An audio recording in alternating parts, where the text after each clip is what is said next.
Hey everyone, Road Breach here, and today we're taking a look at the Play Arts Kai Spider-Man. Unfortunately, I didn't have any ideas for an opening skit because this figure is massive and I don't have anything that would act as a good fill-in for him to fight. Besides that, you may be thinking, okay, I know who Spider-Man is, but what's Play Arts Kai? Play Arts Kai is a high-end line of action figures based on licensed characters produced by Square Enix. Yeah, that's Square Enix. This particular line takes well-established characters and gives them complex designs.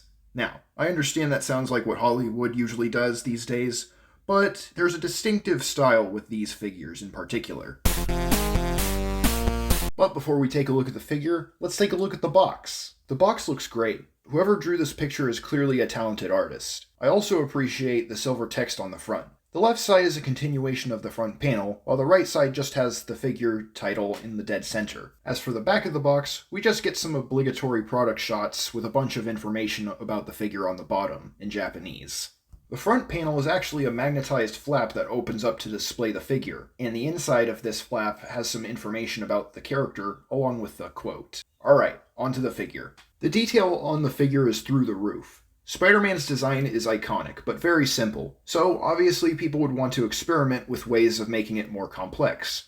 For me, I think this design does a good job updating Spider-Man's wardrobe while still having the spirit of the original. It's this type of design aesthetic that makes me appreciate the Bumblebee movie in Power Rangers 2017. In fact, this design kinda reminds me of the Power Rangers 2017 designs in a way. Unlike Spider-Man's cinematic interpretations, the webs are engraved into the suit, instead of being embossed, which in turn makes them pretty much immune to paint chipping. One thing you'll notice is the usage of airbrushed artificial shadows all over the figure. It does help make the figure look less cheap, but I feel like they should have been a little more subtle, especially in the abdominal area. It looks like he was sweating profusely. I think they were trying to go for an illustrated comic book aesthetic to some degree, but you can only do that to a certain point with a 3D object before it starts to look off. They probably should have tried different types of finishes with the paint in order to make it look not so toyetic. Also, the spider emblem on the chest looks kinda angry, like you're told there's a technique to using a shitty old lawnmower that doesn't work 90% of the time. But even though I like the design of the suit, I don't like the design of the figure. Let me explain.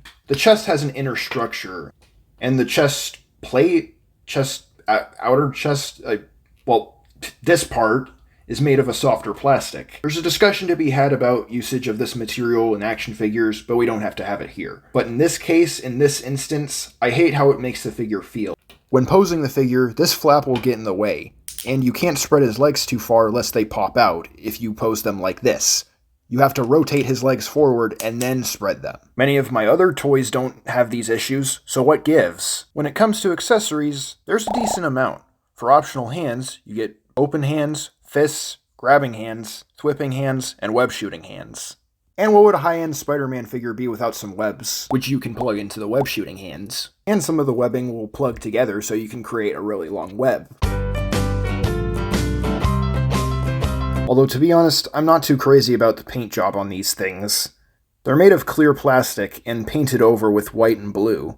If I was designing this, I would have cast these in white and went over them with some gray wash. You also get the space, which doesn't do anything to keep the figure in place. You just plant him there and that's it. It's pretty much pointless. And you get an adjustable stand that's kinda weak at this part. As for posability, this figure has a fair amount of articulation, and all of these joints are tight enough to hold a lot of poses. There's even a few joints on this figure that closely resemble Revoltech joints. I believe the most posable Spider-Man figure is the Amazing Yamaguchi Spider-Man.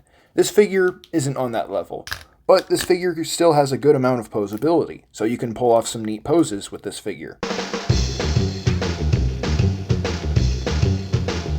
This figure is also pretty big too. Here's Studio Series 86 Grimlock, Marvel Legends Homecoming Spider-Man, My Switch, Pickle by Mariah Elizabeth, be sure to check her out on YouTube, Victorion, Hasbro's Megazord, their first one at least, and Masterpiece Optimus Prime. Overall, this figure's pretty good. I like it when iconic characters are given complex designs like this. The figure is well detailed, but I do take some issues with some of the design choices. That's all for now. Thanks for watching, and gotta zoom.